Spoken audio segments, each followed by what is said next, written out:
Yeah. Coach, congratulations. Thank you very much. Hands. Richard. Congrats on the win. Thanks.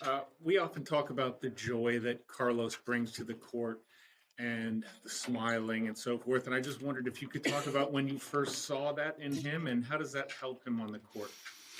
Oh, this comes from the beginning. When I maybe saw him for the first time with, I think he was 12, 13 years old. You could see the smile all the time on the face, except when he gets angry on the court. But the rest of the time, he was, all the time enjoying because the way he plays, it's very, let's say, a little bit easier than maybe others kind of gains to joy and to have joy on the court. So it was from the very beginning. Does that help him in the matches keep things light?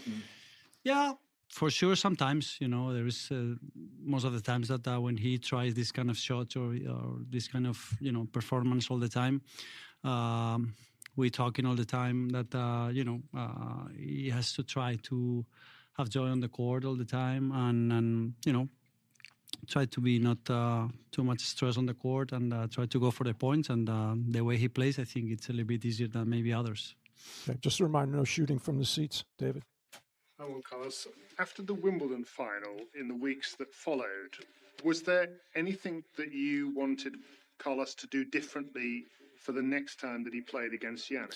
Yeah, I mean, we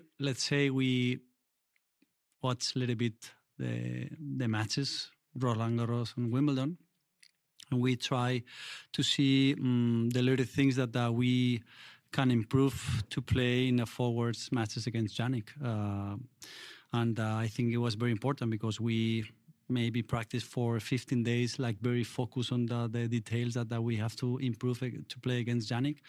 And we know that in this kind of surface on hard courts, Jannik is always very, very difficult to play and winning a lot of matches. So yeah, I think it helps a lot because he realized what he has to improve a lot, and I was very focused on it. Can you tell us any details? Cannot. I cannot. If for sure, Simone will hear about it. Matt. Well done, Juan Carlos. Carlos said the other day that he was getting more mature, and I'm curious what you have seen recently from him in training and the practice court and how he lives, how he goes about his business, that would give you the same impression, or maybe you haven't seen anything and he's the same. Oh, he's not changing many things. I mean, I think he's growing up. I mean, it's the way you turn more years, and it's the way of life. Natural things that it comes. So, but yeah, I think we have very clear what he has to improve on court and off the court, and I think he's more mature to believe that if he does these kind of things, he can improve much better than for the future. Tamani. Hey, Juan Carlos, congrats. Carlos's serve improvements have been a big part of his great form this year, I think. So I'm curious what it's been like from your perspective, helping him to improve that shot from when he changed his service motion in the off season until now.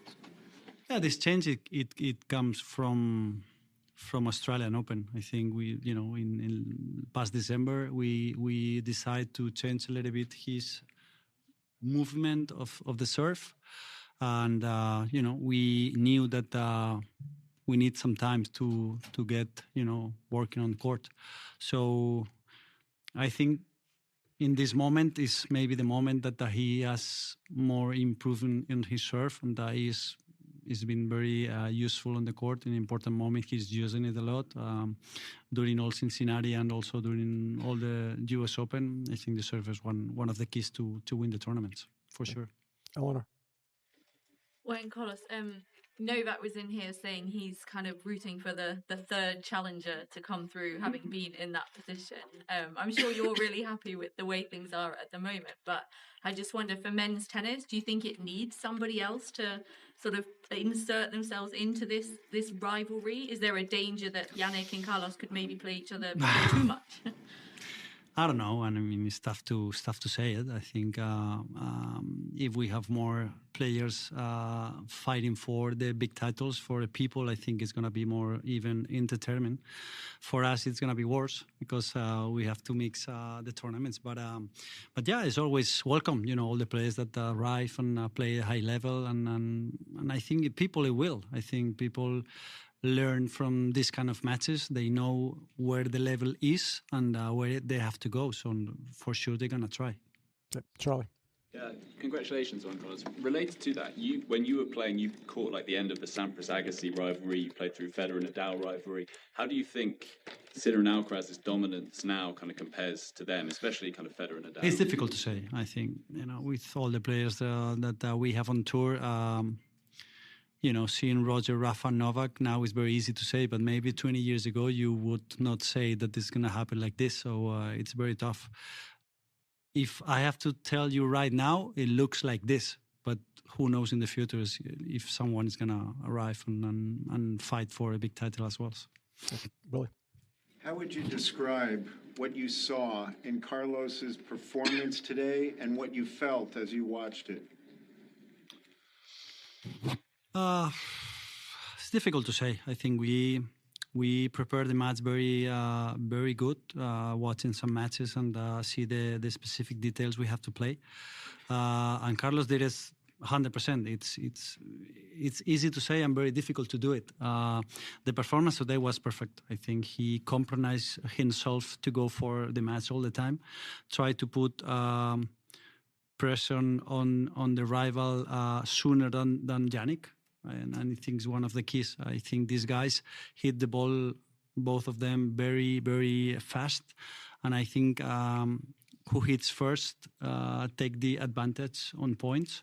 So, Carlos has maybe more variety on his game, and he can do more like slice, go to the net, and do more things than maybe Jannik. But I think it helps a lot to change a little bit the way of the games. But yeah, I will say that the match was perfect for Carlos and the performance was unbelievable. Okay. Last question before the champ comes in. Juan Carlos, can you give us an insight into what you did in the build-up to the match? It was delayed by half an hour. What time were you on site to try and avoid any traffic chaos, and how did you cope with the delay? We did not too much. I think we just wait. We move a little bit later the warm-up.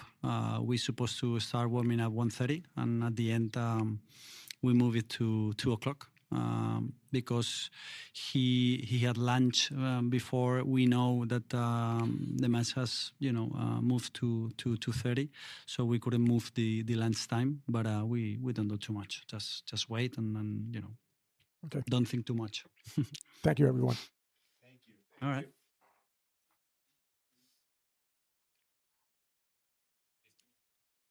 Okay. Good.